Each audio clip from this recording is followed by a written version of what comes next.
I am bad at building. Throughout the years, I have built many bases and buildings in Minecraft, but one thing has always bothered me.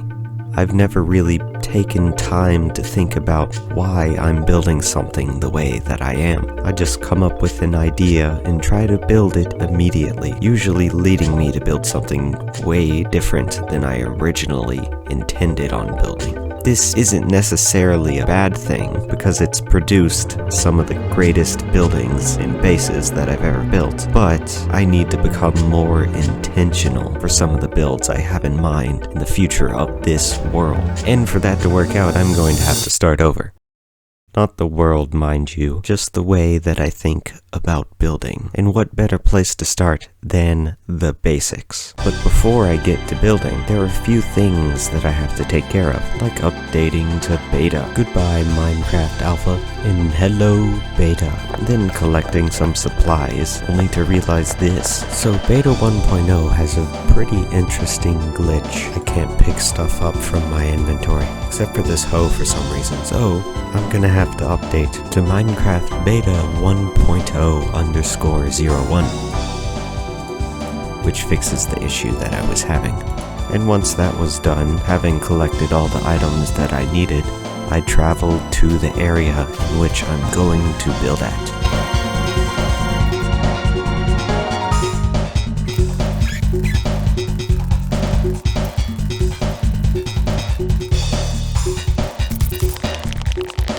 And with a place for my items, and some cobblestone collected, I can finally start giving out the first of 6 building tips I have for you. Number 1. Templates.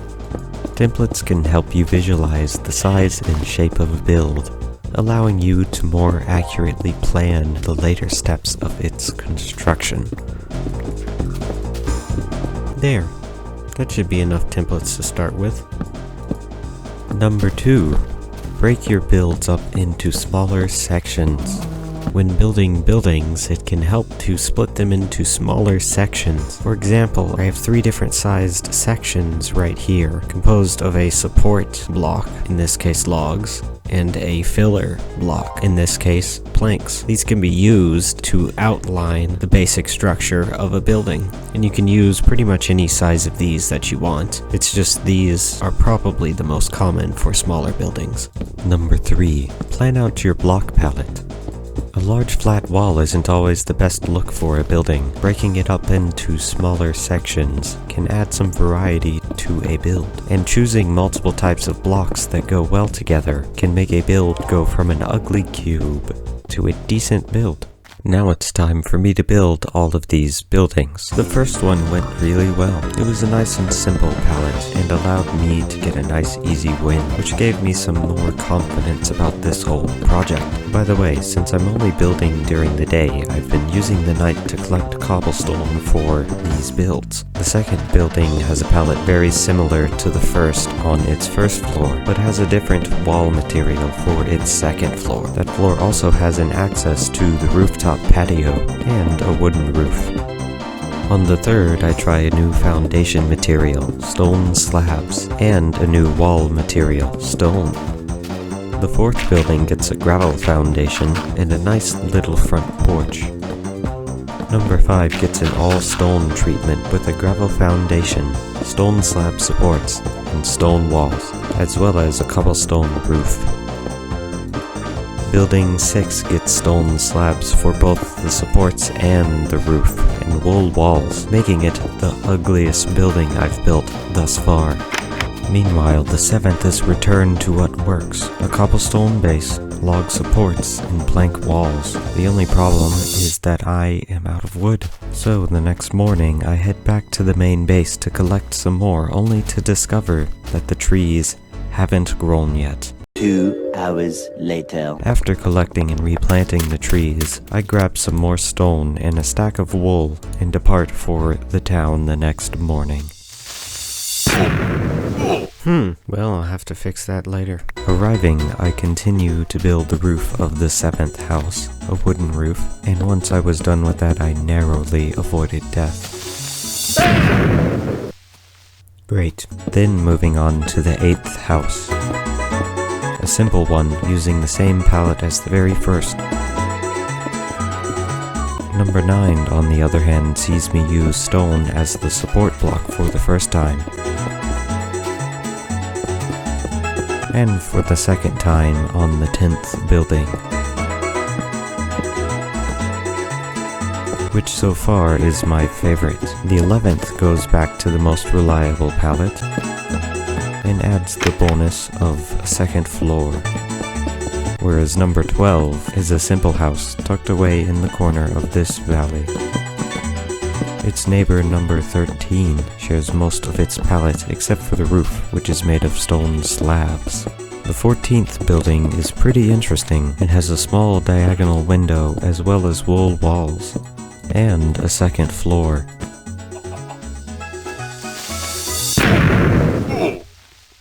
Wow. Building 15 is another simple stone house right next to the entrance of the mine. And the 16th, the town's largest building so far, shares a palette with building number 12. Having run out of glass and almost entirely out of wood for the second time, I head back to the main base to collect some more. And now we wait. One missing footage later. Oops. After I collected the items I needed, I head back to the town. Placing all the missing windows and putting away the rest of the items I'll need later. I then built templates for 6 more buildings. Are you gonna be friendly? Or not? Yes? Okay. Nope. After that I built the walls for 3 of the buildings, using a mostly wooden palette. Then I moved on to building the walls for the largest building in the town, the barn. Once the supports were laid out and the front entrance was made, I used fences for windows and placed the support beams for the loft. Those supports also divided the lower floor into various stalls for the town's animals. I then took a break from building and updated the game, new version. Next I built the floor for the loft, then the roof.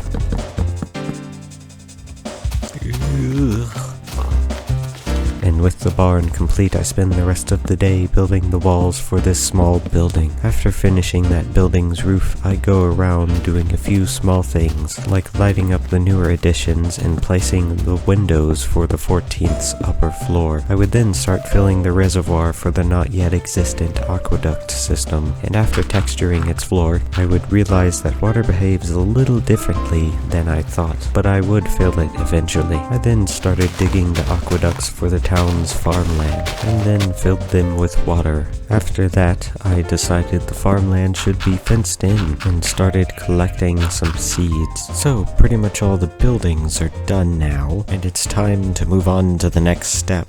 But before we can, I need to go exploring and to collect a few more blocks that I don't really have many of. So let's go do that. I journeyed off into the wilderness and eventually stumbled upon one of the items I needed. The first of these blocks is clay, and the second is snow, so that they can be crafted down into snow blocks. Same for the clay, but we'll do that later. But I'm unsure if this will be enough clay. And then I realized, oh wait, I think I know where some clay is. I mean, 52 is probably enough, but might as well get some more while I'm out here. I might be coming back here next episode. Nice flat piece of land. There's some more. Oh, and it's a big chunk too.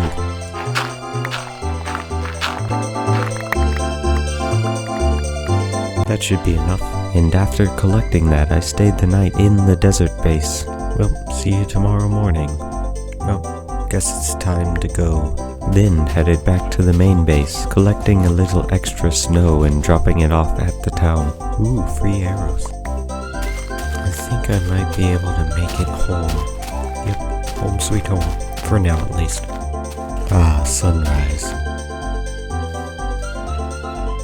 Whee! Now I bet you're wondering why I'm back at the main base again. Isn't it obvious? I need more wood, and I need some of these, mossy cobblestone, and a bunch of seeds. So I'll collect those and then we'll head back and get to what I really want to talk about. Okay. Well, I guess we're gonna be playing without text for a while. Fun. And after dealing with the issues of Beta 1.1, I started to harvest the wheat field for its seeds. I then went and collected the mossy cobblestone from a spawner I had nearby. That's all I need from here. And once that was done, I harvested the tree farm yet again. Well, hey, this version has text. And with all the items collected, I headed back to the town. Tip number 4. Gradients. A gradient is obviously a set of blocks that transitions you from one color all the way to another color. For example, this one starts with mossy cobblestone, using many different textures along the way to slowly transition you to the snow blocks. Now, for the path that I'm going to build, I'm mainly going to be using this end of this gradient, although I will go through the foundations and the walls of many of these houses and apply appropriate gradients where I find them necessary. Tip number 5. Texturing. Texturing allows you to make a section of a build, say this path for example, appear much more natural, using a gradient as a template to determine what blocks are allowed to be placed next to each other. And once I finish the first path, I'll add some cobblestone throughout to properly texture it, and add some cobblestone stairs to make it easier to walk on. This process takes a while to do, but it's worth it. It brings all the individual buildings together and makes the whole build more cohesive. I thought it was behind me. I then moved back to the farmland, finishing the fence around the barn's farmland, then fencing in the main field, going up the hill behind this building template. I also decided to add a third smaller field in front of the barn. After that, I switched to texturing the buildings, mostly focusing on the foundations. I replace a few blocks from each one with its neighbor from the gradient from earlier, using the clay mostly on stone foundations, mossy cobblestone on cobblestone foundations, and even trying some furnaces on the stone slab foundations. Once that was done, I started texturing the wool walls with some snow, starting with building 14, then number 6, and finally number 2. After that, I started planting the farmland in front of the barn, then fixed the fence. Moving to the soil behind the barn, I continue this process.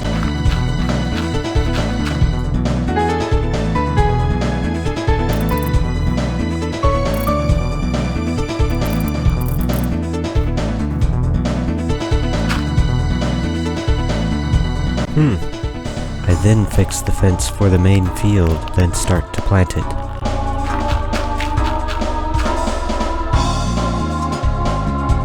Deciding to make it a little smaller.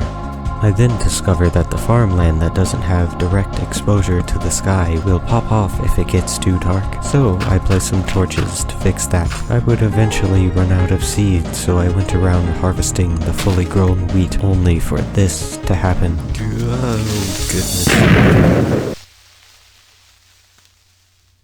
That makes me sad. 1 minute, 37 seconds later. Oh gosh, it's gonna happen again.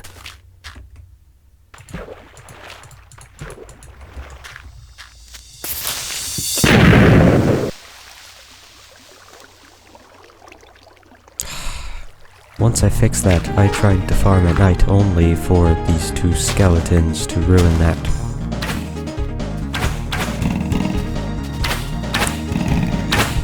Okay, farming at night's just not a good idea. Burn. Burn. Burn. While waiting for the crops to grow, I build 2 small bridges over the aqueducts. And eventually I would finally finish filling the fields. A lot of F's. I have one last building tip for you. Number 6. Nothing is final. It's simple. If you don't like it, you can redo it later. Not everything has to be perfect on the first try, and sometimes you may just need some time to think about how to make that build better. And with that, I only have a few things left to do in this town. The largest among these is the 20th building, and adding a patch of flowers to building 10. And with that done, let's go over these 6 tips while I build the last house. Number 1. Use templates. They can help you understand the size and shape of a build. Number 2. Break up the build into smaller sections. That allows you to focus on a smaller part of the build rather than the whole thing all at once. Number 3. Use palettes. Lay out the blocks you intend for a build just to see how well the blocks work together before you build with them. Number 4. Gradients. Like palettes, they can be helpful to decide what blocks you're going to use for a build, especially for this next tip. Number 5. Texturing. Texturing can break up a large area of one type of block, making it look more natural. And finally, number 6. Nothing is final. Everything can be redone or reworked or even removed. Don't be afraid to make changes.